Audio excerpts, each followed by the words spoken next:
আপনাদের স্বাগত। আপনি জানেন যে পরশু আমাদের ত্রিপুরা বিধানসভার ইলেকশন আছে।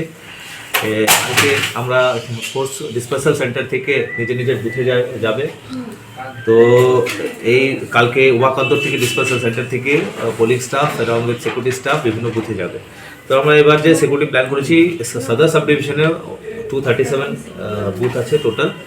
এটার মধ্যে আমরা প্রত্যেকটা বুথের মধ্যেই হাফ সেকশন করে সেন্ট্রাল ফোর্স দিচ্ছি। সেন্ট্রাল ফোর্সের মধ্যে যেটা আমরা ব্যবহার করছি সদর সাব ডিভিশন, এর মধ্যে আছে বিএসএফ, সিআরপিএফ, এসএসবি, আরপিএফ। এই ফোর্সগুলো আমরা সদর সাব ডিভিশনে হাফ সেকশন করে প্রত্যেকটা জায়গায় আমরা ডিপ্লয় করছি। সিএসএফ আমরা এর মধ্যে যুক্ত আছে। এই ফোর্সগুলো মানে প্রত্যেকটা বুথই সেন্ট্রাল ফোর্স দিয়ে কভার হবে।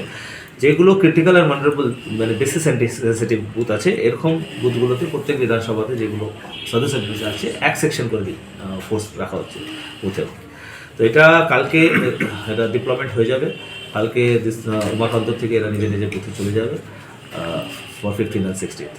তাছাড়া আমরা যে বুথের যে বাইরে যে আছে মানে 200 মিটার্সের বাইরে যেখানে যেন মানুষরা যেন বাধা না পায় বুথে আসতে, তো এটা তো সেক্টর হিসাবে ভাগ করা হয়েছে। প্রত্যেকটা সেক্টরে আমরা মানে 1.5 সেকশন 2 সেকশন করে according to sensitivity. State arm police আমাদের কাছে অনেক এসেছে। তো আমাদের যেরকম মানে আমাদের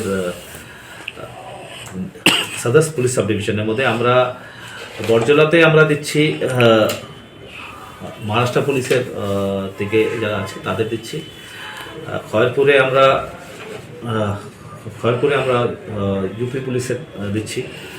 আগরতলাতে আমরা কিছুটা যেটা এনসিসির আন্ডারে আছে এটা সিকিম পুলিশ দেখবে। তাছাড়া আমাদের যে সদর সাব ডিভিশনে হিমাচল প্রদেশের স্টেট আর্ম পুলিশ এরা দেখবে। টাউন বর্দওয়ালিতে আমরা যে ফোর্স দিচ্ছি এটা আমরা ইউপি থেকে দিচ্ছি, হিমাচল প্রদেশ থেকে দিচ্ছি স্পেশাল আর্ম পুলিশ।